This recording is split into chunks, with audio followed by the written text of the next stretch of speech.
Well, welcome everyone this morning to our lecture on diving deeper.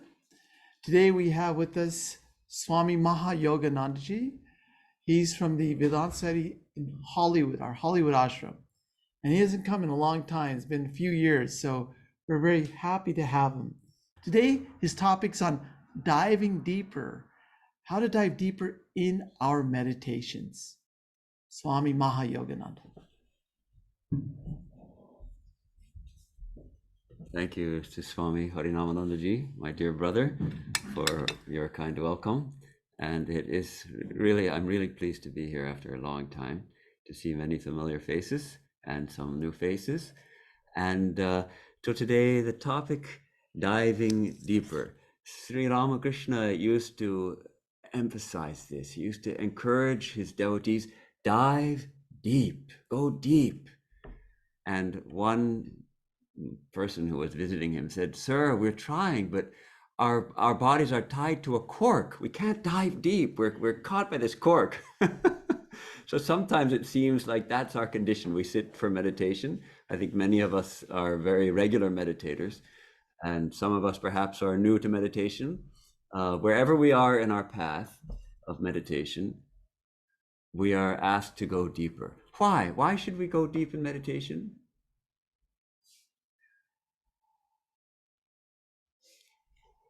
Do we, huh? That's where all the pearls are. The pearls are at the bottom of the ocean. That's right. Tremendous peace lies within us. The divine lies within us, that tremendous fountain of joy and peace and love. So often we're unaware of it. It is when we start to dive deep in meditation, when we start to enter deep within the heart, we start to taste that. And those of us who have been practicing for a while, we understand this. Yes, sometimes at least we're able to taste that.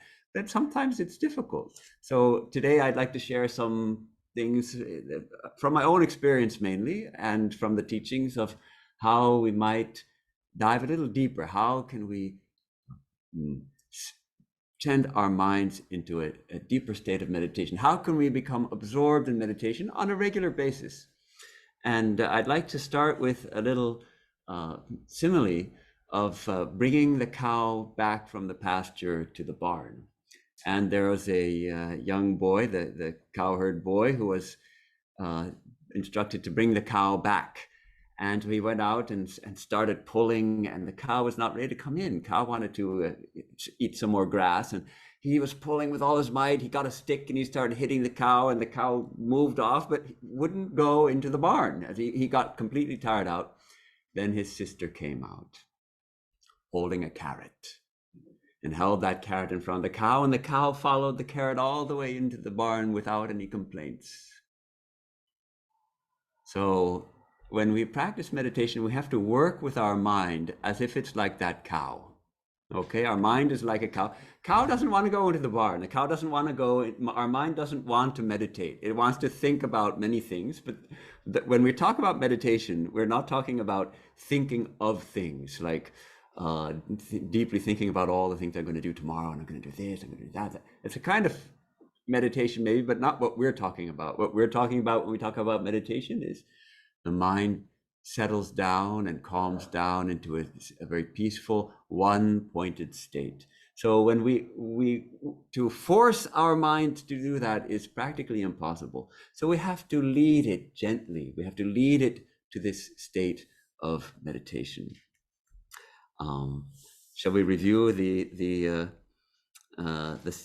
idea of our mind? What we want is the mind to become what is called one-pointed.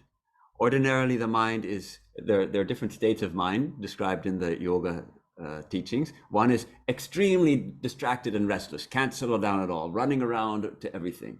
Another is dull, completely asleep, intoxicated, like that. The third, where we mostly are, is distracted. We are concentrating on something. I'm reading a book, I'm concentrating, and then the doorbell rings. I get distracted and I go answer the doorbell, and we're talking about something, and then we get distracted and our minds, they dance around. It's not really totally restless, but it's distracted. That's where most of the time we're in this state. Now, can we bring the mind to a point that it takes up one thought alone without any other thoughts.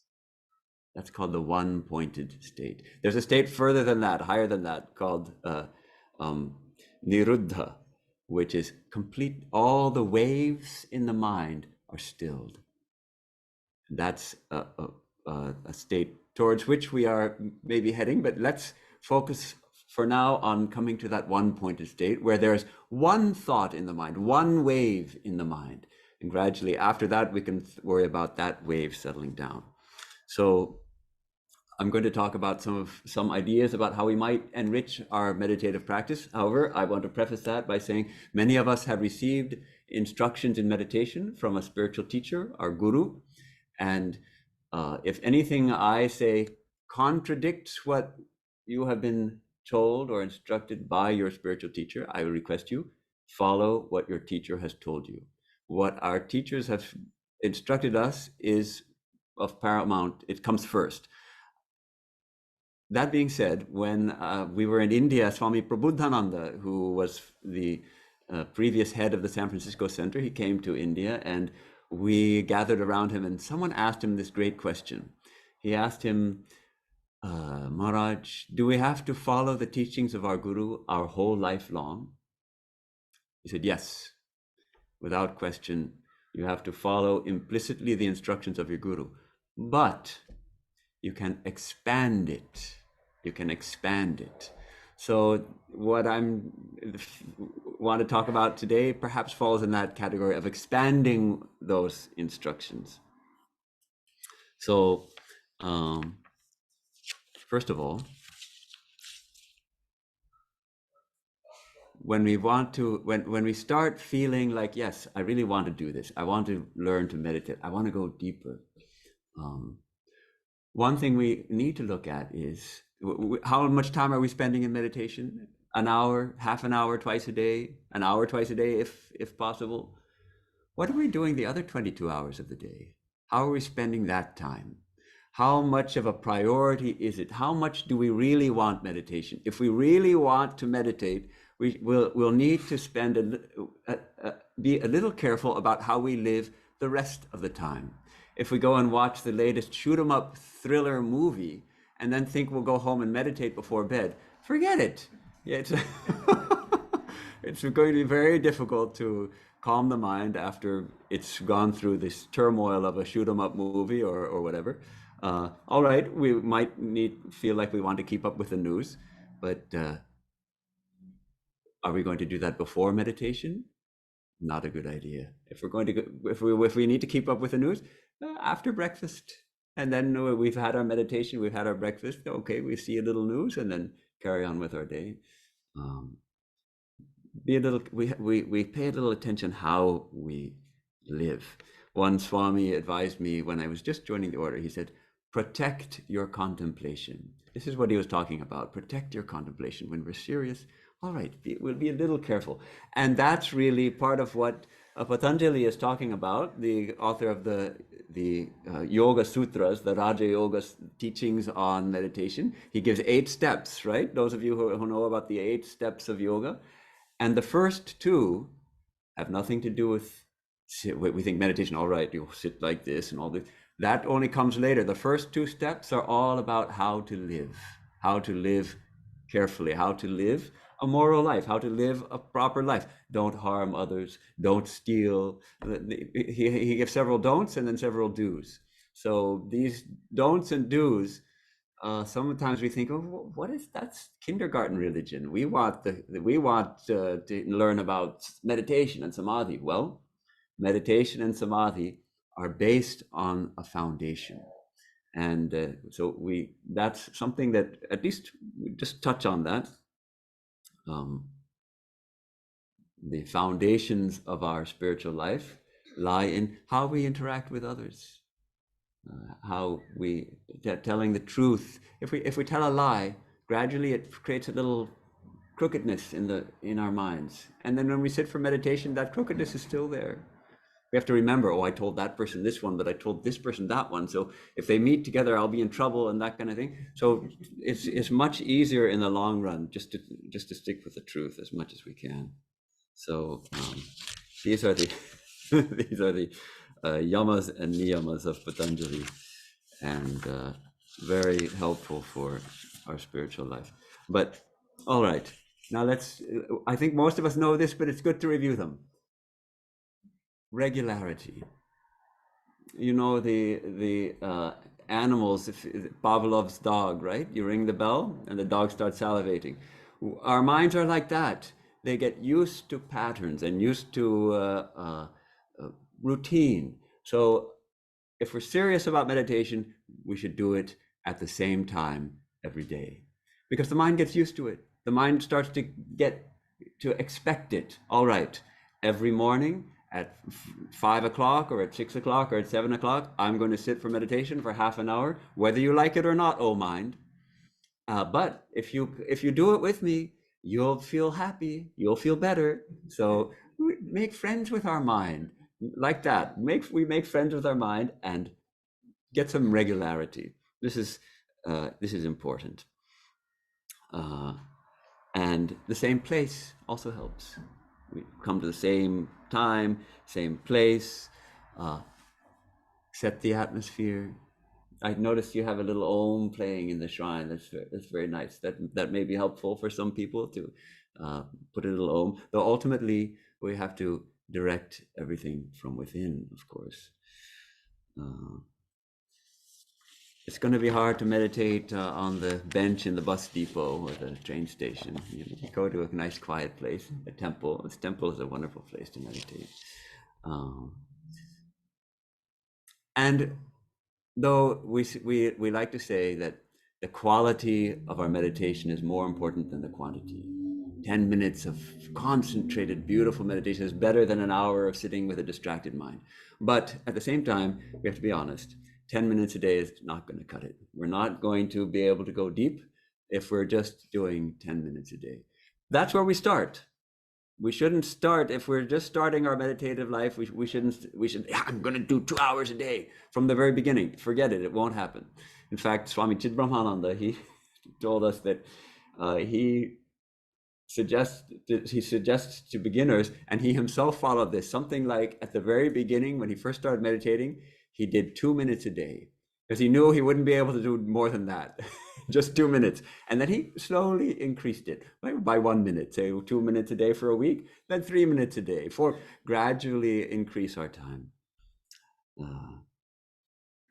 Good.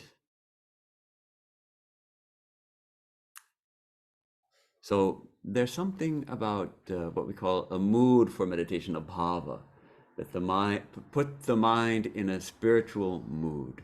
And so some holy reading or some singing before we actually sit for meditation may be a wonderful way to help us get in the mood for meditation. Every evening in Hollywood, we have our evening prayer, our arati, where we, as we just chanted Jai Shri Ramakrishna, we wave the lights before the altar and we chant Jai Shri Ramakrishna, and then we sing a couple of hymns, and then we all meditate. And those hymns, they calm our minds, they put us in the right mood for meditation. Likewise, early in the morning, we can read some inspiring scripture or some inspiring stories of great saints, and lift our minds above the humdrum daily existence that we mostly are caught in. And we feel when we read the lives of saints, we start feeling that, yes, God is true. Our faith strengthens, and with that strength, that inspiration that God is real and that divine reality is within me, and I can realize him because they look at these saints who have done it. And we sit for meditation. Already our mind is primed.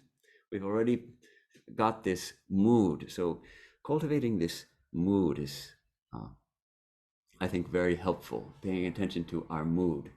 Now, let's talk a little about the first step when we actually talk about meditation. When we meditate, how do we do it? We do it sitting down generally. The Buddhists also have walking meditation. And of course, at a certain point, everything becomes a part of that contemplative mood. But formal meditation, we do sitting. How do we sit? Now, mostly we say, oh, just keep your back straight, and that's all we say about it. But it's interesting, Patanjali has 8 steps in his instructions on meditation, 8 main steps, and one of them, a whole step, is devoted to asana. How do you sit? So I think it's worthwhile to pay a little more attention than we usually do about how do we sit, how to sit. Straight back, yes, but the idea is that we find a posture in which we can sit for a long time without moving. It has to be firm and yet relaxed. There's a kind of tension between, on the one hand, the firmness, because our minds need to be in a state of relaxed alertness. If it's too relaxed, we fall asleep. If we're too alert, we get distracted and restless.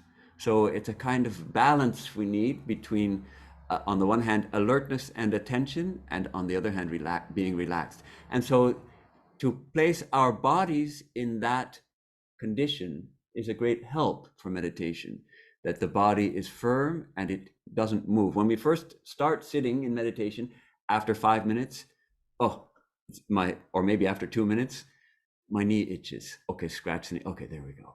And then we settle down again. Oh, now it's my shoulder that's itching, and we scratch it. And now my back is aching a little, and let me just adjust my posture. And we're constantly moving. Body is constantly moving. At the beginning, when we're first learning, it can be a struggle. It can be a struggle for quite a while. We have to push through that.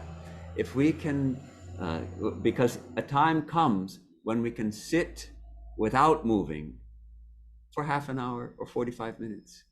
And that is wonderful. We begin to forget our bodies when we're able to do that. Now, I recognize some of us have health issues that prevent us from doing that kind of sitting, but we do the best we can. And one point that I like to mention often is that it's best, if you're starting out with meditation, please do this. If you've already been meditating for a long time, you may find it difficult to change, but it's best to sit with an unsupported back. Now, many of us sit in chairs for meditation, and that's all right, but there's a way to sit in a chair without leaning back in the chair. And why is that important? I think when we ourselves are holding the back straight, it reflects that attitude of mind of, I am holding myself in a state of alert attention. And how do we do that when we sit in a chair? I'm going to give a little example, just show you, because say take a chair like this. This is a common. This is a nice chair. If we sit all the way in the back like this, it's kind of hard to sit with a straight back. We're going to want to lean back. And one of the great obstacles in meditation is falling asleep. So we lean back and we gradually falling asleep. So if I meditate in a chair, I sit on the front third. So there's no chance of me taking the help of the back. I mean, then it's like this. So then I should just go to bed if I'm that tired. This way, the back is supported by the muscles of the back, and the head is as if a string is pulling at the top of the head. So the spine is straight. The nerve currents can flow freely through the spine. And the hands can be placed on the knees or folded in the lap, and the feet are firmly on the floor, and it's a beautiful posture to meditate like this. Take the help of a cushion.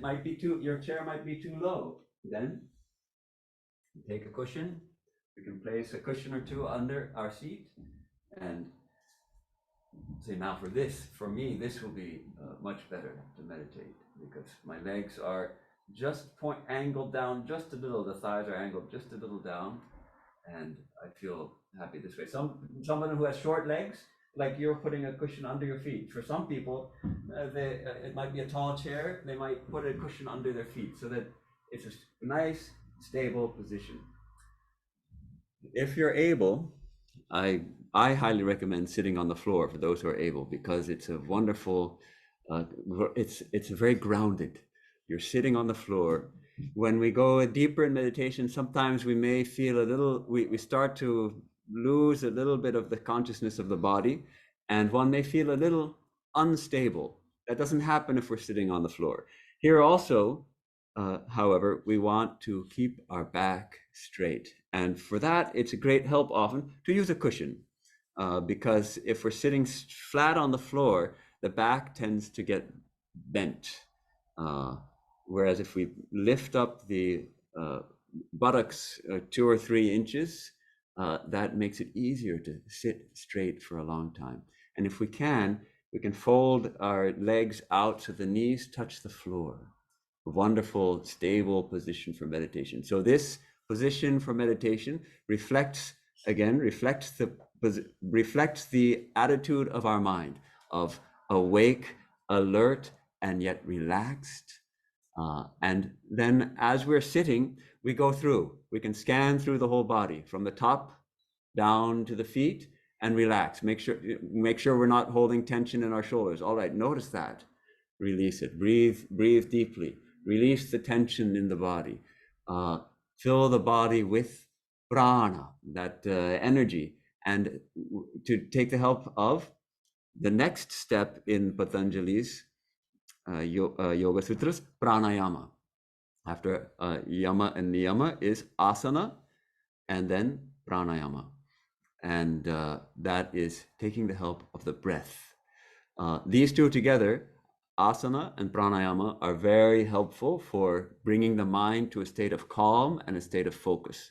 And with pranayama, I suggest, and Swami Vivekananda also suggests, take nice, slow, deep breaths. Fill the whole body with, feel like we're filling the body with light, with energy, and releasing all the tension as we breathe out. Slow, deep, diaphragmatic breathing. Are you familiar with the term? Most of us know.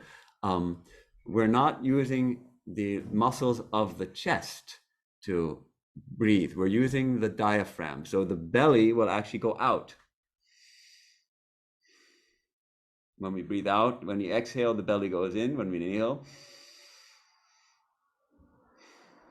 so at the very end, it starts to go in again. It goes. That way we're breathing properly. We're filling the lungs with air. This is also important. There is a whole discipline of pranayama, of holding the nostrils and holding the breath and all that. I don't know that that's so helpful. Some people may like to try alternate nostril breathing. Breathe in through one nostril, out through the other, in through the one, out through the other, for a few minutes. That helps. It is said to help balance the nerves, and some people find that helpful. There are also some rather extreme disciplines suggested where one holds the breath for a long time, or holds the breath for 20 or 30 seconds. This is considered that it's actually dangerous to do without guidance from someone who knows this practice, and it can lead to serious health problems. And I've heard of people getting heart problems and things like that from doing this. So take it seriously. It's not just it's not like you really need to have guidance in that. And it's said that for those long breath holding, one should be practicing celibacy. So for most of us, that's not necessary. Now, as far as positions, as we're starting to sit for longer periods of time, we'll start to get sore after a certain point of time, and the body will want to change. So it can be helpful to have 2 positions in between which we can switch easily. Like if we're sitting cross-legged, maybe it just means reversing which leg is in front, or maybe sitting cross-legged and then sitting on our knees. Or if we're sitting in a chair, maybe we find 2 different positions of sitting. I don't know. I don't sit mostly in the chair, so I'm not sure what that would be. The chair is harder to think of changing a position, but maybe we just shift our legs forward or shift them back or something like that.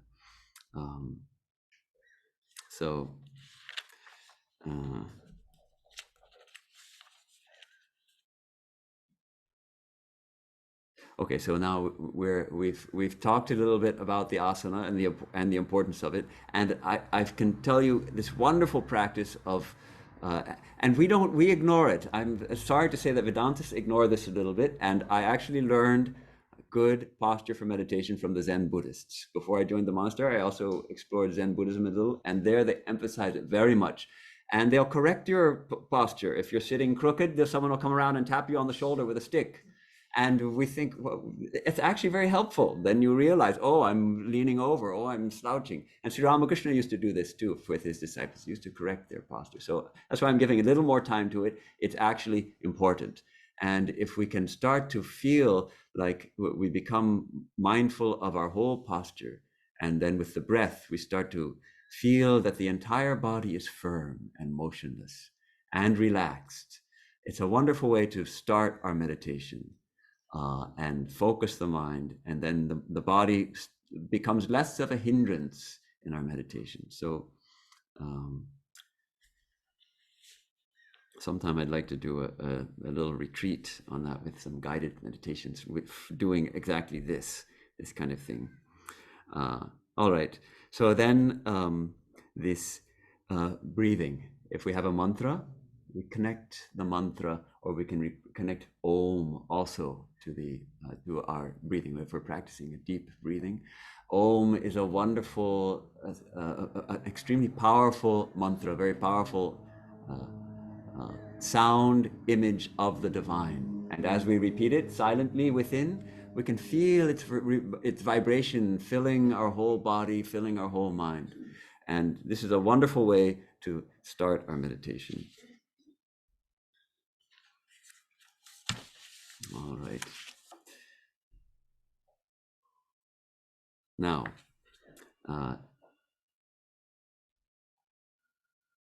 let me read a little bit of Swami Vivekananda's suggestions for starting meditation. He says, send a current of holy thought to all creation. Mentally repeat, let all beings be happy, let all beings be peaceful, let all beings be blissful. So do to the east, south, north, and west. So he's giving a suggestion that once we've done this sitting and we've found our posture and we started calming our minds, and then do this. We connect ourselves to everybody. It is a kind of cultivating a compassion. May all beings be happy. May all beings be peaceful. May all beings be blissful. And we're feeling like all beings in this direction, and then in this direction, and in this direction, and all four directions. And so from us is emanating this current of goodwill to all. And what's the result? Swami Vivekananda says, the more you do that, the better you will feel yourself. You will find at last that the easiest way to make ourselves healthy is to see that others are healthy. And the easiest way to make ourselves happy is to see that others are happy. So this is a wonderful suggestion as a little step in our daily routine of meditation. Include this feeling for others. May all beings be happy, not just me. As in the worship service you just conducted at the very end was this prayer, not just for me, but for everyone. Let everyone be benefited by my prayer, by my spiritual practice. It's beautiful. And that reduces our obsession with our own self, doesn't it? A little bit, which is why we're miserable, because we're thinking about ourselves all the time. So, and then Swamiji suggests that we pray. After this, he suggests pray, not for money, not for health, nor for heaven. Pray for knowledge and light.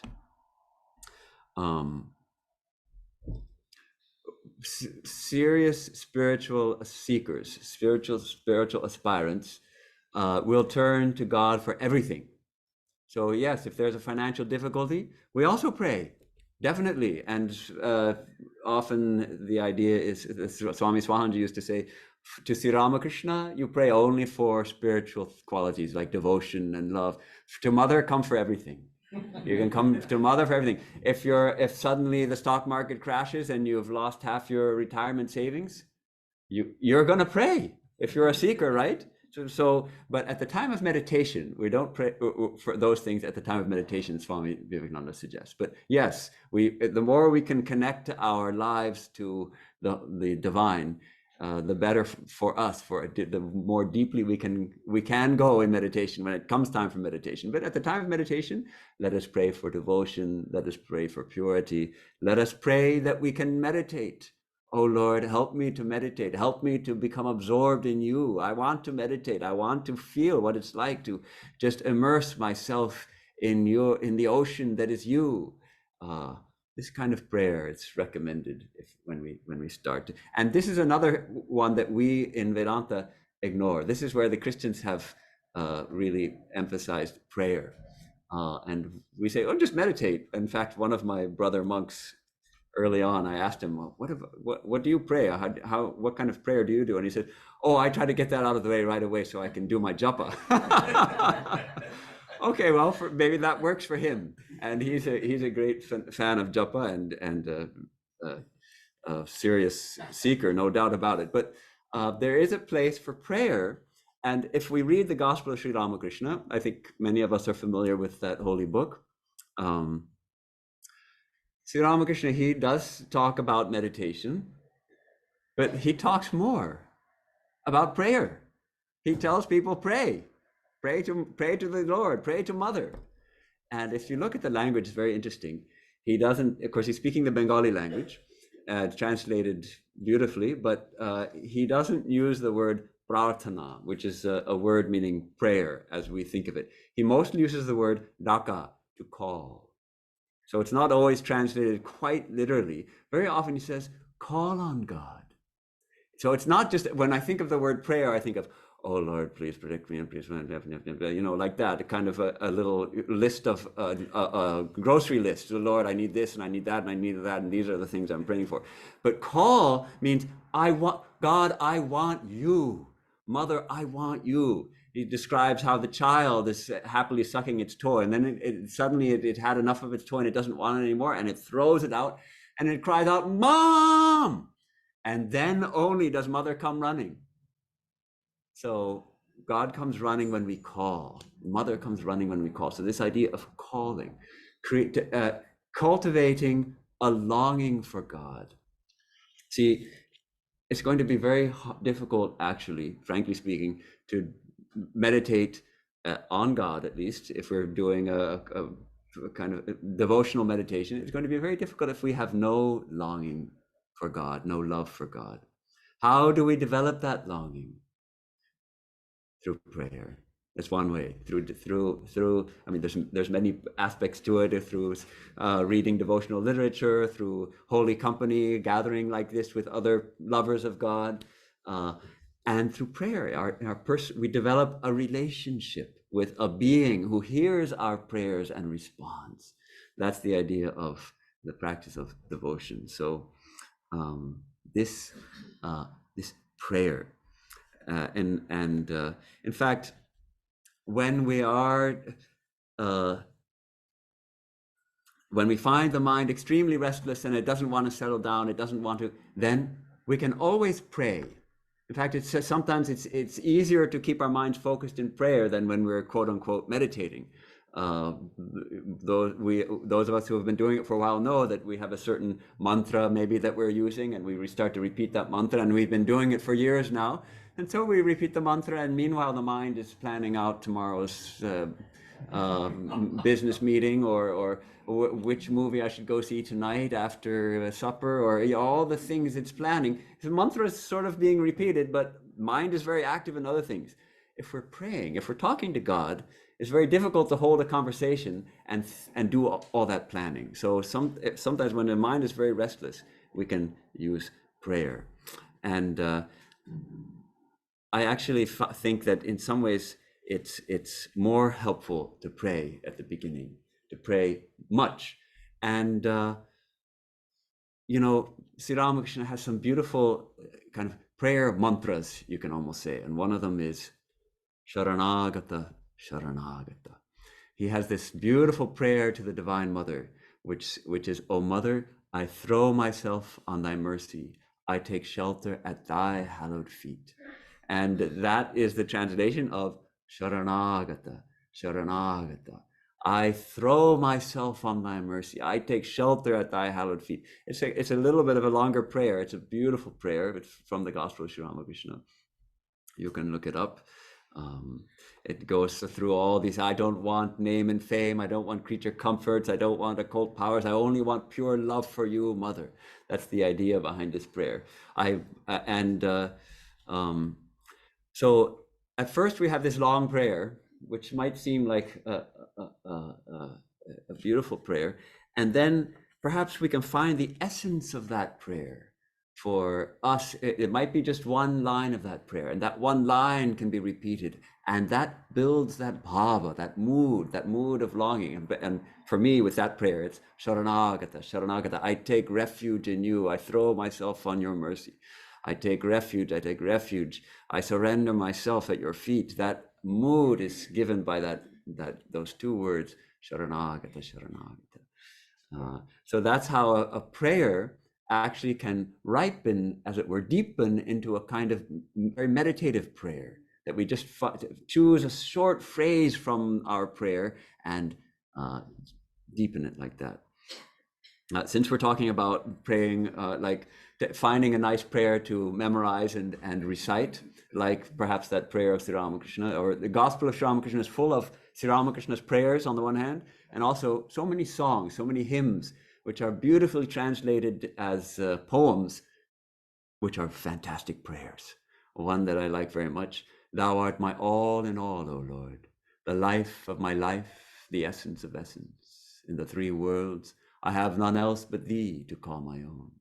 And it goes on for 3 or 4 more verses. Now, it takes a little bit of work to memorize a passage, and nowadays with everything at our fingertips on our phones, we're maybe not used to memorizing things, but a memorized prayer becomes a great friend. And I would encourage you, you know all about memorizing. Great. I would encourage you to take a good prayer and memorize it.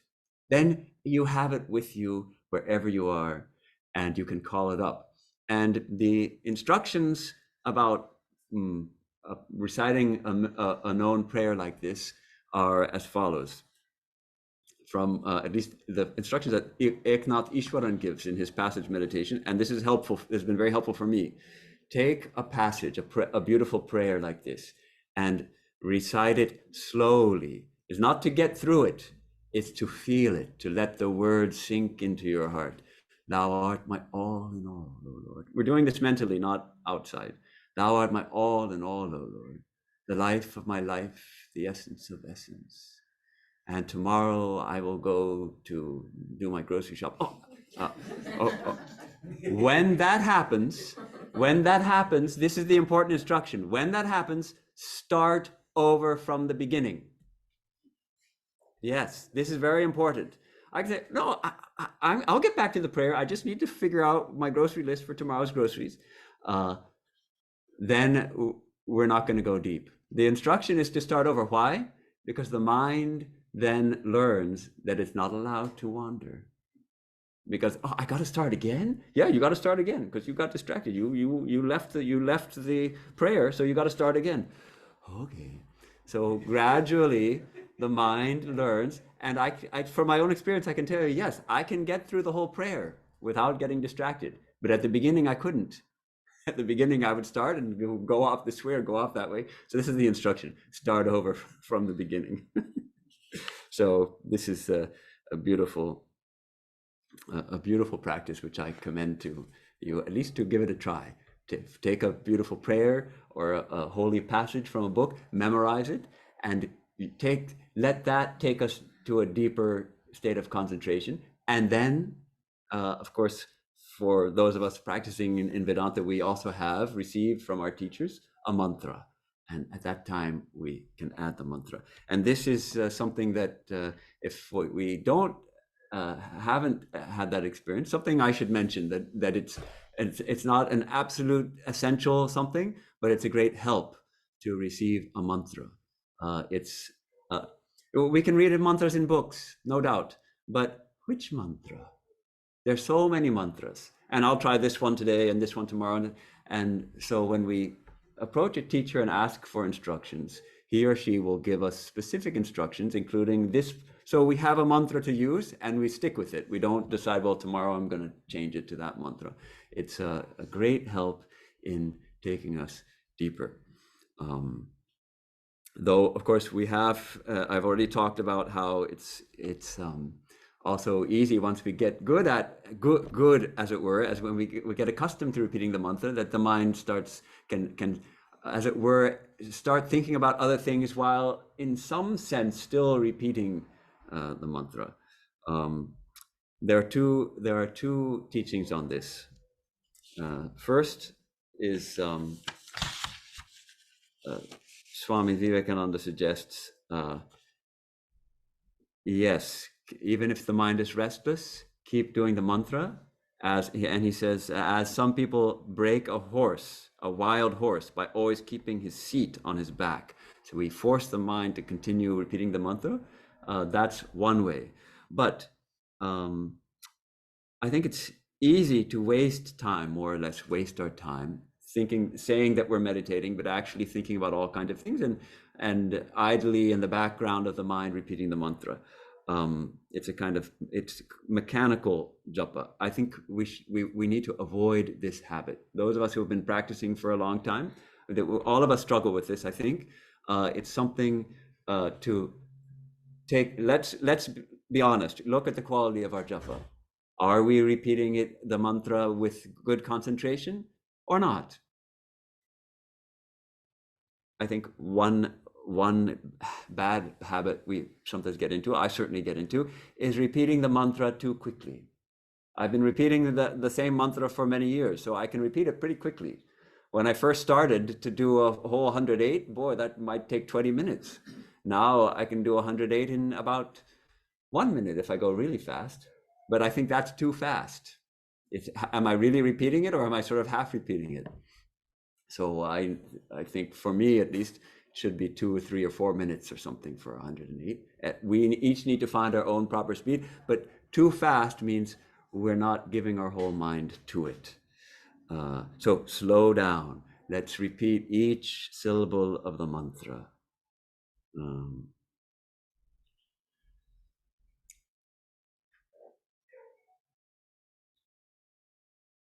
So a little bit more about japa. Well, we're kind of running out of time. Maybe we'll save that for another time. Just this idea that we can actually envision or feel the mantra vibrating. We can try to, rather than feel like we're repeating the mantra, another way is to try to listen to it. Try to hear it, rather than feel like I'm repeating it, because that involves the mouth and the tongue. Feel that it's vibrating within and I'm listening to it, or that it's filling my whole being, my whole body, the vibration of it. The divine becomes manifest where the name is being repeated, the name of the mantra being a name of God. So probably we should wrap it up here. I just want to, I think, I just want to touch on a couple of other things. One is that when we start wanting to lengthen the time that we sit for our spiritual practice, it may be very difficult to meditate, do one thing for an hour, but we can pray for 20 minutes, and we can repeat the mantra for 20 minutes, and then we can recite a holy passage for 20 minutes, say. That we can do. So sometimes, if we want to, if the mind starts rebelling, we can change. We can gradually seg into a different practice. And in my morning practice, I generally spend less time repeating the mantra now than I used to. I spend more time doing other preparations for meditation, and I personally often do the Bhuta Shuddhi, the purification of the elements, which Swami Harinamana probably has taught in the puja, where one envisions the kundalini reaching the sahasrara. And then there are certain things we do in puja, which is called consecrating the body. And I like to do that mentally, where we touch the different parts of the body with different mantras. And for me, it helps me bring about a beautiful state of concentration and peace. So so that's what I mean about expanding. The root instructions received from the teacher are meditate on a form of the divine and repeating this particular name. And that still is the heart of the practice, but it has all these preparatory disciplines that I've found work for me, and we can find them on each person will find her or his own most helpful. Finally, before we stop, I want to mention the formidable obstacle of sleep. Okay, all meditators face this obstacle. The tragedy is when people don't realize that they're sleeping. They go to meditate, and they doze off, and half an hour later they get up and they said, I had a great meditation. I feel totally refreshed. It's true what they say. Deep meditation refreshes you, and see how refreshed I feel. And they think they've been meditating very deeply. And we know, because we were there next to them, they were like this with their head on their chest. Okay? So the most important thing about sleep is to recognize it, to recognize that I'm getting sleepy. The way I know, I often use a mala for repeating the mantra, and suddenly I'll find that the mala is in my lap. I'm like, how did it get there? Well, because I dozed off. So the trick is to recognize when sleep starts to send its tendrils into our brain, and we start to feel, that's the time to act. Open our eyes, or breathe deeply, or if we need to, stand up, start chanting out loud. Anything to break that slide into sleep, because it's a habit. It gets to be a habit, and we need to be aware of it. It could be that we're not breathing enough. Lack of oxygen can make us sleepy if our breathing slows down too much. We can walk and repeat our mantra, something just to, in fact, I remember the Swami at Belarmat. You must have seen him too. Every morning, he'll be walking slowly around Sri Ramakrishna's temple. Just walking. He wouldn't meditate. He wouldn't sit for meditation. And I realized that this monk was having a terrible struggle with sleep and meditation, but he was determined to do his spiritual practice. So he did it walking slowly and mindfully around the temple, repeating his mantra, I'm assuming, just so that he would be connecting his mind to God, whereas he felt he wasn't able to actually sit and meditate. So one thing we also need to look at with sleep and meditation is, are we getting enough sleep at night? Because if we're not getting enough sleep, then we're for sure going to fall asleep in meditation. There's a last tip that is not in the scriptures, but a number of monks known to me, including myself, follow this method. Is before my morning meditation, I drink 2 cups of tea, strong tea. And I have to say, it's not, it's ideally you don't need this, but I struggled a lot with sleep and meditation until I started drinking tea. Now I don't have to now and then, if I don't get enough sleep, I'll still struggle, but otherwise it's not so much of a trouble. And I shouldn't name the swamis, but some monks who are well known to you, I'm sure, do that also. So it is a method, coffee or tea, whatever that's something to consider if it helps. Try and see if it helps. So ultimately, I think the most important element in deepening our meditation, in diving deeper, is to really want it. And we touched on that quite a bit already, about developing that longing. So let me close by reading a few lines from Swami Brahmananda. The one purpose of life is to know God.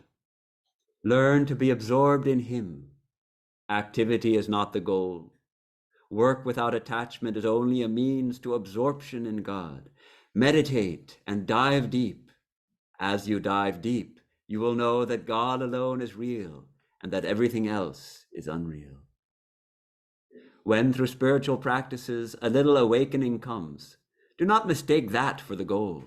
Do not stop. Move onward. Light, more light. Go deeper and deeper.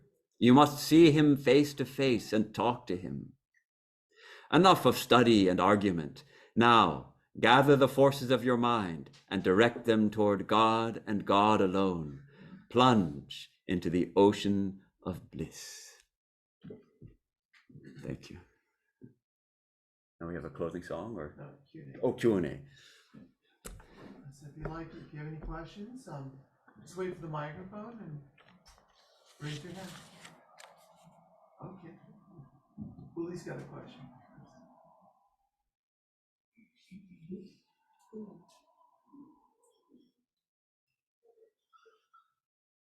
This is going back to your beginning. You told us quite a bit about how to sit and never mentioned the arms. And there's various ways of this way or this way. They always say put your right hand in your left, and when I do it automatically, it goes the other way. I personally don't think that's a big deal. You know, is there a picture of Swamiji here? Swami Vivekananda, how does he sit? He sits with his, I think I sit like this with the right on the left, but the Zen Buddhists, they sit with the left cradled in the right one. So you can be a Buddhist that side. I don't, the important thing is to find an asana which is comfortable, and firm, which you can hold for a long time. And Sri Ramakrishna, at one place, he's showing one of the devotees about meditation, and he suggested you can also put your hands in this mudra, the jnana mudra, and place them on your knees. He said that's for the meditation on the formless, for the wisdom meditation. And then he placed his hands on his heart. He said this is for meditating on God with form. So that's another place we could place the hands, is on the heart. We need to find what works for us. So that's my suggestion, at least. So don't keep on thinking I'm doing this wrong. Right. What's comfortable for you? And yes, don't chinta. A good idea. Don't worry. What is the significance? I mean, I know like what the significance of the 108 number is, but in terms of practical application, do we have to stick to this 108 when we're doing our japa? Like I've noticed because I was doing a mala, I was like developing all this like weird, you know, like density in and I couldn't, it was like disturbing the posture. So then I tried to do japa with the mala, and I was like, just do away with the mala. So then I started doing my fingers, and now I'm noticing that I've been practicing my fingers. I don't really want to move the fingers at all now. Now I just want to go into a complete stillness. But now I'm like, I don't know if I've done 108. I don't know, like, and if I'm doing different mantras, I don't know if I've completed one. So for now, I've been doing it because I'm trying to get to this posture to be able to balance this side out, but I can't. So now, and this is all. So I'm like, okay, if I just don't move the fingers, I can get stiller. Instead of eventually, I can come back to struggling with the fingers. But if I just want to go. Do I have to stick with one? There's this funny story told about that one of Swami Brahmananda's disciples was staying at Holy Mother's house in Calcutta, and it was found that he was coming very late for meals, and people were getting annoyed with him that you're coming so late, you're throwing off the schedule, everybody else has eaten and you haven't come yet, and then you come, we have to set your food aside, and etc. And finally, Holy Mother asked him about it, and he broke down crying, and he said, see, Swami Brahmananda told me that if I lose count, I have to start all over, or else a demon will eat up all the fruits of my japa. And Holy Mother laughed, and she said, oh, the Rakhal told you that only because he wanted to make sure that you give full mind to your japa. But you come in time for meals, please.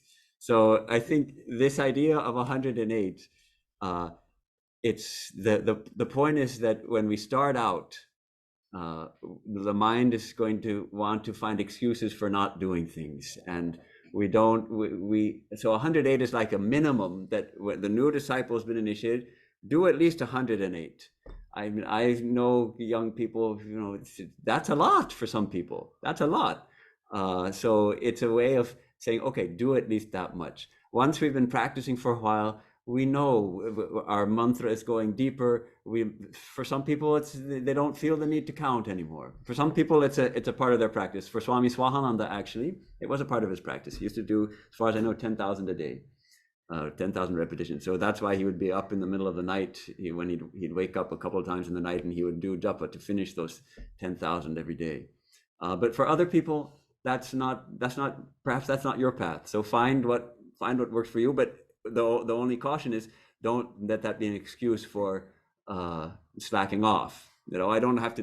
There's no count. Yes, 108. Good. It's a good minimum. So probably you're doing at least 108, even though you're not counting. So that would be fine. But exactly, there's no monster that will eat up the fruits of your japa if you don't do exactly the right count. And then can I just piggyback off that question? Yeah. So if you're doing multiple mantras and the mind quiets in between your set, now, as another thing I've been struggling with, I can stop and go deep right there, but in my head, I'm like, no, I'm going to do the whole set. So I keep the mind going so that by the time it's complete, now I'm completely still. But can we stop halfway? If the point is this for stillness, the mind is still. See, these kind of questions is probably better to take up with Swami Sarvadevananda. Okay. In you know, have a private meeting with him to ask this kind of you know, specifics of your personal sadhana.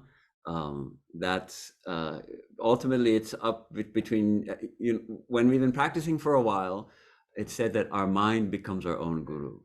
So so you can start to sense what is right for me to do. So I would suggest to see what your own mind tells you, or consult with Swami Sarvadevananda, who's an experienced guide for meditation when he comes. Yes. Swamiji, thank you so much for coming. My request was that there are a lot of us who are kind of senior and not very good health. And was wondering if we could take a class, if at all there is a possibility, on preparation for passing away, for death. Because especially some of us don't have family and we're all alone and maybe married to someone who is not of the same thoughts. And this temple is just closed most of the time, except for 4 days in the month. So sometimes I'm speaking to myself, I feel at a loss. Because in India, I could go all the time to the temple. And it's been quite a while and it's tough. So I don't know if you have some thoughts on it and maybe you could speak of it a bit. A class, well, there was a couple of things there. One was you're feeling like you'd like to come more often to the temple. I understand that. Yeah. And a class on preparing for death. I think, didn't you do a Vedanta Life Academy on that, on death and dying? We had a retreat at that one time, but the whole thing It's still online, isn't it? And there was the legal aspects and all that. Yeah, Anthony gave the counseling legal thing. aspect, there was a spiritual aspect. Is that still available for people? I don't remember. I can't remember. See if it's still online, if it's still available. Otherwise, yeah, it's a nice topic. We're all in the same boat. Every boat's going to go off the edge of the waterfall at a certain point. We don't know when, but we each got our own little boat, and they're going off, and it's the same boat in a sense. So yes, to mentally prepare. That's a wonderful idea. And the other question I had was, if the japa keeps happening inside you all the time, even when you're doing other jobs, is that called japa also? But that's wonderful. That's how it should start becoming like that. The mantra starts repeating itself, as it were, and we find that that means your mind is getting steeped in the mantra, in the holy name. You're getting steeped in the divine, so that whatever you're doing, maybe you're driving or you're washing the dishes, and you find that the mantra is still going on. At first, we do it as a conscious effort, and then gradually it starts happening even without our attempt. The presence of the divine, but not the exact form and everything that, like when you're meditating, that you. Right. Well, when you're washing dishes, it's not the same as that time when you're fully focused within, because you don't want to drop the plates, right? So Yeah, it's like the background music that you're hearing there. So that would go Let it be there. Yes, that's fine. It's beautiful. Any other questions? No, I mean, I had questions but was answered by Swamiji in the speech itself. Hold it closer. Yeah, speech itself. I had one question, which was, if all four yogas have a substratum and bhakti, then where Raj Yoga states, where does, if it is just pure concentration, not meditation, then what like where the bhakti comes, but then you say devotional meditation, to call on the God. Yes. So that just Thakur's way of doing it for his instructions to his disciples. So I got my answer there. Okay. And there is a standard, another question is a standard question that always comes up in the mind is a meditation and concentration. Like, so what's the difference between that? But that you also give me the answer in devotional meditation, just that word. Okay, good. Concentration is a dukkha concentration, just nothing. But devotional concentration is something which is meditation. Okay. Yes. So, a beautiful talk. And in the beginning, you talked about how our spiritual practice, what are we spending the rest of the 23 hours of the day doing? So, and you spent a little bit of time about sitting in meditation. What about standing and walking? How you talked about how to find a sense of centering in your sitting during meditation. Could you also apply something like that? Any suggestions when we're walking, standing, walking? How can we maintain a more meditative sort of stance or reflection when we're engaging in action? So, like, especially when we're walking, is there a proper way of doing mindful walking so that we can be more engaged? As you said, the 1 hour is only 1 hour a day, but this 23 hours spent is also important. So do you think that, I'm talking especially in walking, how can we keep ourselves centered? That will help us stay more centered in our mantra. There's the two things that come to my mind. First, there's a devotee couple in Portland, Oregon, with whom I've been quite friendly over the years, and they like to go for long walks in the night nature, but they don't talk.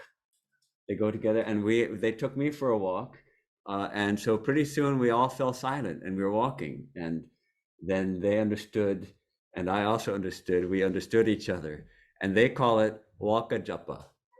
They call it Waka Japa, and we didn't have to tell each other. They didn't tell me anything about, oh, Swami, let's do Japa while we walk, and I didn't say, okay, we're not going to talk now. We're going to do Japa. We started doing Japa as we were walking, and we didn't feel the need to talk, and so then we had this spontaneous connection that we understood this. So it's a wonderful way of especially difficult when we're with somebody else, because naturally maybe it's a friend we haven't met for a while, we want to catch up with things, or we want to discuss so many things to talk about. But actually the connection I have with that couple is quite deep. Why? Because we walked together in silence in the mountains, repeating the name of God. It's a different way of connecting with someone, which is beautiful. The Zen Buddhists also do walking meditation, as well as the Theravada Buddhists. Their walking meditation is very, very slow. So they'll be, and they will do, as we have the asana, you hold your hands they'll also hold their hands in a certain way. They'll tuck the thumb in. I think they tuck the thumb down like that, and then they cover like that, and they hold it just so, and then they'll just take, and so that they're trying to be fully mindful of each step. So they'll be like this, and then take a breath. And like that, they'll walk around all together. They do it all together. So everyone walks around around the edge of the room, walking like that. And then the bell rings, and then they suddenly speed up, and they do fast walking for 1 or 2 rounds, and then they stop and they sit down and go for another round. They do that in between their rounds of sitting meditation, maybe 2. But I love walking. and repeating the mantra. It's after meditation is a wonderful time to go for a walk because the mind is already meditative, and then you carry that forward. Yeah, but it's a really nice point that actually that something of that contemplative mood, something of that that inner quality of the mind that's aware and thinking of the divine and repeating the holy name carries over into the rest of the day. And ideally, ultimately, every moment of our experience is stained with God in that way, when we just keep the thought of the divine going all the time, and that mindfulness that we are cultivating in meditation, yes, it must spill over into every moment of the day. That's a really good point. Yeah. Good. Looks like we're time for the closing song. Thank you so much. Okay, thank you also for giving me the chance to share my thoughts on diving deeper.